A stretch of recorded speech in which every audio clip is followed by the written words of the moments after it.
नमस्कार दोस्तों, कैसे हैं आप लोग।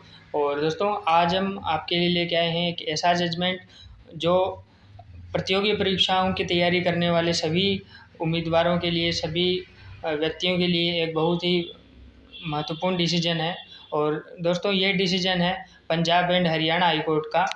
और इस डिसीजन का टाइटल है मनजीत कौर बनाम केनरा बैंक एवं अन्य। इसकी साइटेशन में बता दूं, सिविल रिट पिटीशन है। ये सिविल रिट पिटीशन 1827 2019 ये रिट पिटीशन की संख्या है। और इस निर्णय में ऑनरेबल हाई कोर्ट ने ये कहा है कि किसी व्यक्ति के खिलाफ सिर्फ एफआईआर दर्ज होने या कोई आपराधिक मामला दर्ज होने पर ही उसको किसी नियुक्ति में भाग लेने का या कोई नियुक्ति प्राप्त करने का या किसी भी परीक्षा में उसको सार्वजनिक रूप से उस भर्ती में भाग लेने का अधिकार समाप्त नहीं हो जाता। उसको कोई एफआईआर, सिर्फ एफआईआर दर्ज होने पर ही उसको ऐसा नहीं है कि आप उसको रोक दोगे, उसको परीक्षा में भाग नहीं लेने दोगे या उसको नियुक्ति नहीं प्रदान करोगे। ये सिर्फ एफआईआर दर्ज होने के बेस पे ही आप किसी को इस प्रोसेस में भाग लेने से नहीं रोक सकते,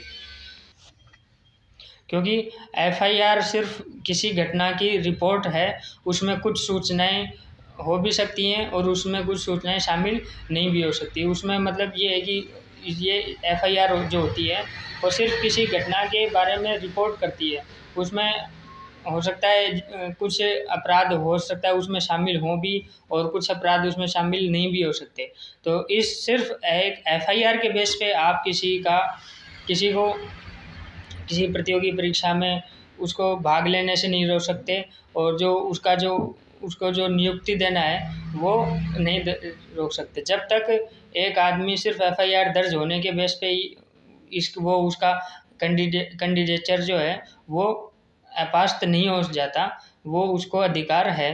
और जब तक ये साबित नहीं हो जाए कि वो अपराधी है, तो वो सिर्फ एक आरोपी है। आरोपी और अपराधी में बहुत फ़र्क है। तो दोस्तों, ये था Punjab and Haryana high court का जजमेंट। और ये जजमेंट हमें बताता है कि सिर्फ एफआईआर दर्ज होने के बेस पर ही हम किसी भी प्रतियोगी परीक्षा में किसी भी कैंडिडेट को मना नहीं किया जा सकता, उसको प्रतियोगिता में भाग लेने के लिए मना नहीं किया जा सकता और उसको नियुक्ति देने के लिए इनकार नहीं कर सकता। दोस्तों, इस जजमेंट का ये जो जजमेंट है इसका डिटेल फाइल आपको, पीडीएफ फाइल आपको इस वीडियो के डिस्क्रिप्शन बॉक्स में मिल जाएगी। वहाँ से आप कंप्लीट जजमेंट आप देख सकते हैं। और आप सभी अपने इस अधिकार के बारे में आप ये जागरूक रहें कि आपके साथ अगर ऐसा कुछ होता है तो आप ये जजमेंट के थ्रू आप किसी भी जहाँ भी आप प्रतियोगी परीक्षा में आप भाग लेते हैं तो वहाँ आप इस जजमेंट के बेस पे आप एंटर कर सकते हैं। यदि किसी के खिलाफ एफआईआर दर्ज हो गई है तो भी आप किसी भी परीक्षा में भाग ले सकते हैं। और अगर आपका सिलेक्शन होता है तो आप उसमें नौकरी कर सकते हैं। इसी के साथ दोस्तों, धन्यवाद।